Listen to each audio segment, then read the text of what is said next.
और किसान भाइयों, ओले में, इल्ली में, सूखे में, पाले में, बाढ़ से, बरसात से कई बार फसलें तबाह और बर्बाद हो जाती है। आज कृषि मंत्री के रूप में प्रधानमंत्री जी के मार्गदर्शन में मैं आपको ये वचन देने आया हूं, भगवान ना करे कभी फसलों को नुकसान हो, लेकिन अगर कभी हो गया तो चिंता मत करना। डॉक्टर किरोड़ी लाल जी बता रहे थे 6,000 करोड़ रुपया फसल बीमा योजना के पिछले वर्षों में 2 ही साल में। और वैसे अगर आप देखा जाए तो केवल 6,000 करोड़ नहीं, मुख्यमंत्री जी के नेतृत्व में, प्रधानमंत्री जी के नेतृत्व में, मुख्यमंत्री जी के साथ हमने अकेले राजस्थान को लगभग 29,000 करोड़ रुपए की राशि देने का काम किया है। और आज मैं फिर ये कहने आया हूं कि प्रधानमंत्री फसल बीमा योजना में जहां जहां जो कमियां थी उन कमियों को दूर करने का प्रयास कर रहे हैं। कई बार बीमा कंपनियां बहुत देर करती थी क्लेम देने में। अब हमने तय किया है माननीय मुख्यमंत्री जी, बीमा कंपनी अगर देर करेगी क्लेम सेटल होने के 21 दिन के बाद, एक दिन भी देर बीमा कंपनियों ने की तो 12% ब्याज किसान को देना पड़ेगा। यह नहीं है कि किसान का पैसा रख के चले जाएं। हमने और भी कई सुधार फसल बीमा योजना में किए हैं, आगे वो भी लगातार जारी रहेंगे। हम इस पर भी विचार कर रहे हैं कि जंगली जानवर अगर फसल खा जाए और किसान का नुकसान हो जाए तो उसको भी फसल बीमा योजना में शामिल किया जाए। किसान परेशान हो जाता है अगर फसल का नुकसान होता है तो, और किसान को उत्पादन का ठीक दाम देने के लिए मुझे कहते हुए प्रसन्नता है, हमने प्रधानमंत्री जी के नेतृत्व में लगभग एमएसपी 2 गुना की है। अभी भी इस साल राजस्थान की सरकार ने कहा मूंग खरीदना है 3,05,000 मीट्रिक टन, लगभग 2,680 करोड़ रुपए की। ये केंद्र सरकार ने खरीदने की अनुमति दी। मूंगफली इतनी अच्छी होती है, अद्भुत है राजस्थान की मूंगफली। 5,54,000 मीट्रिक टन मूंगफली खरीदने का काम भी होगा। सोयाबीन भी हम 2,65,000 मीट्रिक टन खरीदने का काम कर रहे हैं। और माननीय मुख्यमंत्री जी विपुल और बम्पर उत्पादन किया है। जब जरूरत पड़ेगी, कृषि मंत्री जी भी बैठे हैं, भारत सरकार उचित दाम देने में, एमएसपी में खरीदी में कोई कसर नहीं छोड़ेगी। किसान भाइयों, आपके पसीने की पूरी कीमत देना है ताकि आप फायदे की खेती कर सकें। लेकिन आज मैं एक निवेदन और करना चाहता हूं। एक नया बिल, एक नया कानून, एक नई योजना बनी है, विकसित भारत जी राम जी योजना। जी राम जी, अब ये योजना क्या है? कांग्रेस के लोग बड़े परेशान हैं, आलोचना कर रहे हैं, गड़बड़ हो गई, लोगों का रोजगार छिन जाएगा। किसान भाइयों और मजदूर भाइयों, मैं ग्रामीण विकास मंत्री भी हूं। आज मैं ये कहने और निवेदन करने आया हूं, ये योजना इतनी बेहतर योजना प्रधानमंत्री जी ने बनाई है कि ये भारत के गांव का कायाकल्प करके रख देगी। मजदूरों का भी कल्याण और किसानों का भी ध्यान, दोनों इसमें रखा गया है। पहली चीज, अभी तक मजदूरों को इस योजना में केवल 100 दिन का रोजगार मिलता था। अब वो 100 दिन का रोजगार बढ़ा के 125 दिन, 125 दिन कर दिया गया है। अब 125 दिन किसानों को, मजदूरों को मजदूरी दी जाएगी। जी राम जी, घटाई नहीं है। ये मजदूरों को डराने की कोशिश कर रहे हैं, साजिश रच रहे हैं, भ्रम फैलाने की।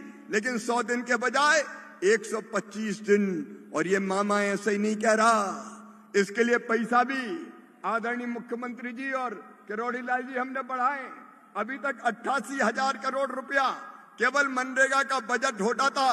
कांग्रेस ने तो 40,000 करोड़ से ज्यादा कभी खर्च नहीं किए। ये नरेंद्र मोदी जी है जिनने 1,11,000 करोड़ रुपया तक हर साल देने का काम किया। लेकिन अब इस साल जो प्रस्तावित बजट है वो है 1,51,282 करोड़ रुपया। 1,51,282 करोड़ रुपया कांग्रेस ने तो कभी दिया नहीं। कांग्रेस खेत नहीं जानती, गांव नहीं जानती, गलियां नहीं जानती। राहुल बाबा कभी खेतों में गए हो क्या?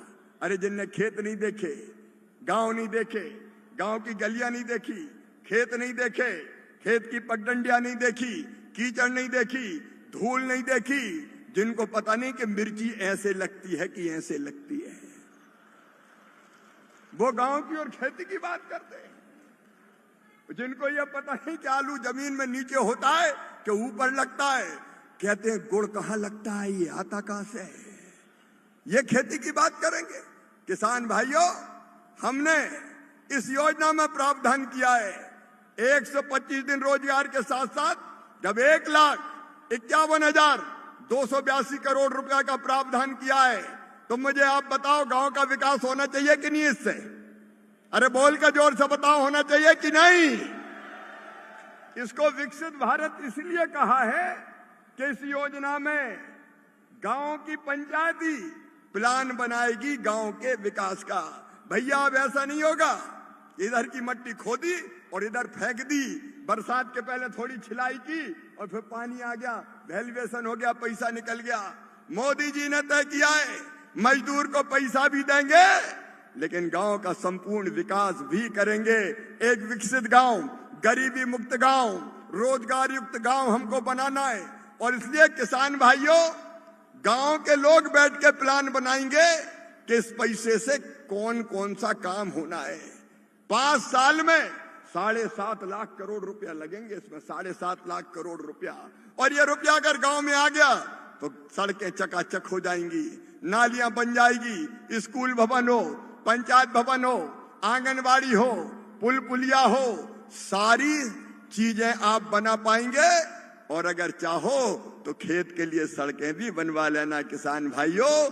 उसकी भी योजना इस योजना में हमने की है कि खेत सड़क भी बनाओ, प्रधानमंत्री सड़क और बाकी सड़कें बाकी योजना में बनेगी।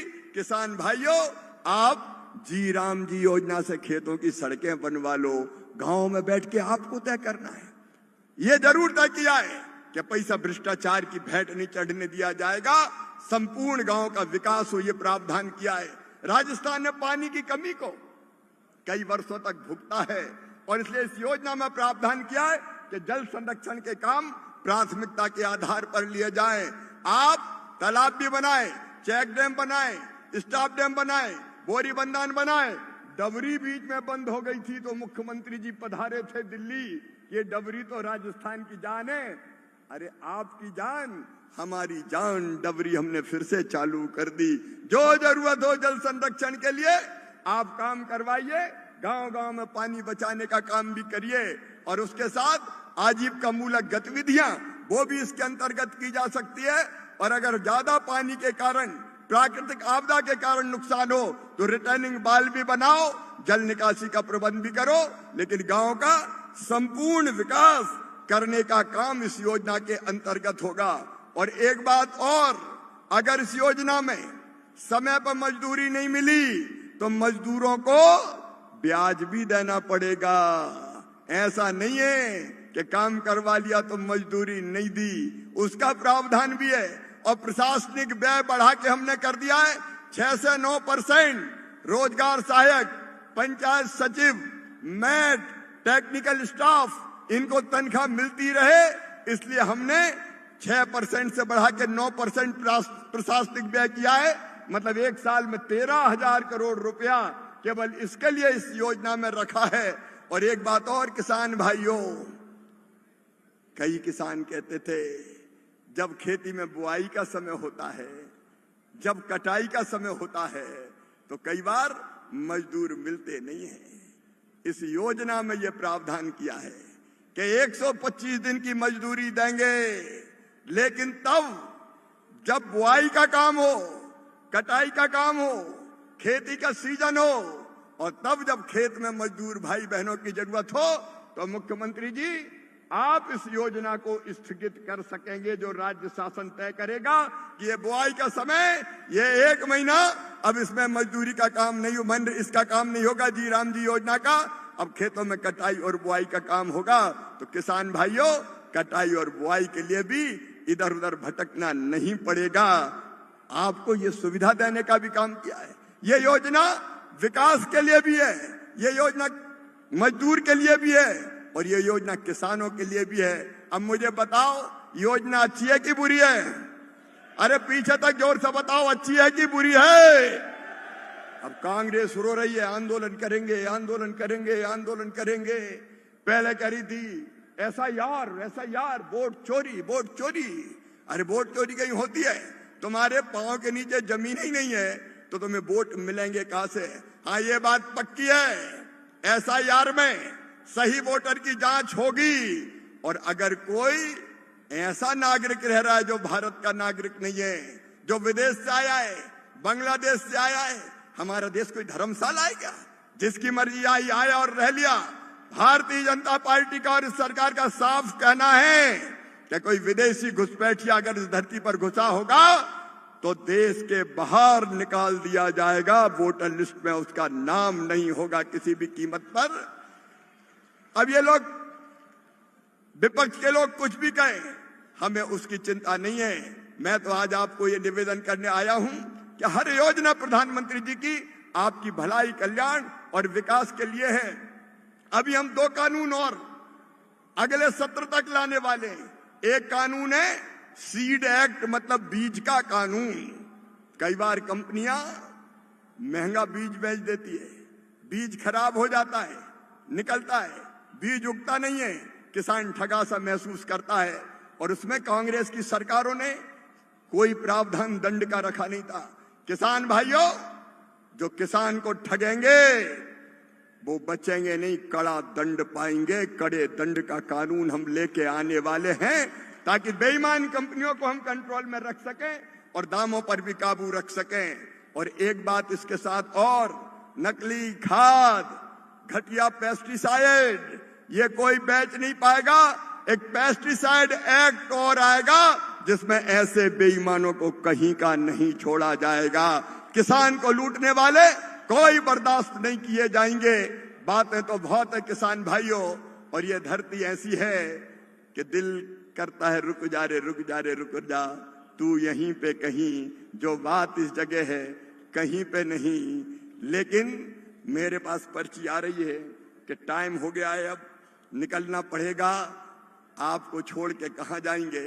इतना वचन मैं आपको देता हूं। एक बात और कह के, केवल इतने नहीं, सड़कें तो दी है माननीय मुख्यमंत्री जी।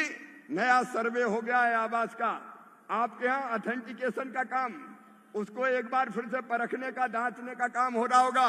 राजस्थान के भाइयों और बहनों, प्रधानमंत्री जी के आशीर्वाद से जितने लोग प्रधानमंत्री आवास योजना के अंतर्गत मकान से वंचित रह गए हो, चिंता मत करना, सर्वे हो गया है। और सर्वे की प्रमाणिक सूची जैसे ही माननीय मुख्यमंत्री जी और ग्रामीण विकास मंत्री जी भेजेंगे, बाकी गरीबों के लिए भी मकान देने का काम प्रारंभ कर दिया जाएगा। कोई झोपड़ी में नहीं रहेगा, हर एक के पास पक्का मकान होगा। क्रमशः हम मकान देने का भी काम करते रहेंगे। और उसमें भी तय कर दिया है कि अब 15,000 तक की आमदनी वाले को भी मकान मिलेगा। एक नियम उसमें बना था कि जिसके पास 2 पहिया वाहन है उसको नहीं मिलेगा। अरे मैंने कहा ये कौन सी बात हुई? आजकल तो मजदूर भाई बहन भी मजदूरी करने जाता है तो मोटरसाइकिल पे ही बैठ के जाता है।